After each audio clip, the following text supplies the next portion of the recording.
আজকে একটু ভিন্নধর্মী কথা বলবো পিতামাতার হক নিয়ে। পিতামাতার হক না মানলে কি হয় জানেন? জানলে কেঁদে ফেলবেন। মা বাবার দোয়া বনাম বদদোয়া, আপনি কোনটা পাচ্ছেন?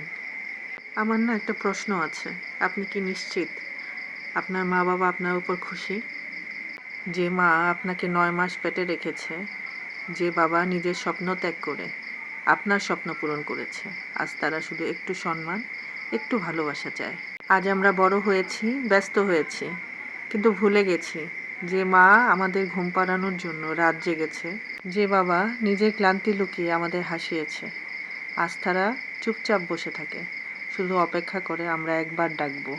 ইসলামে পিতামাতার মর্যাদা কত বড় জানেন? আল্লাহ তাআলা কোরআনে বলেছেন, তোমরা আল্লাহর ইবাদত করো এবং পিতামাতার সাথে উত্তম আচরণ করো।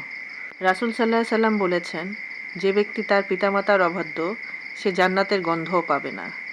তিনি আরও বলেন, মায়ের পায়ের নিচে সন্তানের বেহেশত।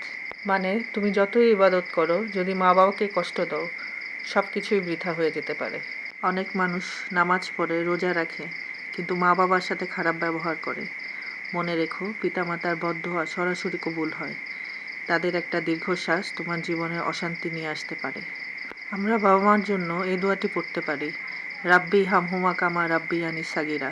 একদিন এমন সময় আসবে যখন তুমি অনেক কিছু বলতে চাইবে, কিন্তু তারা আর শুনতে পারবে না, তখন শুধু আফসোস করতে থাকবে।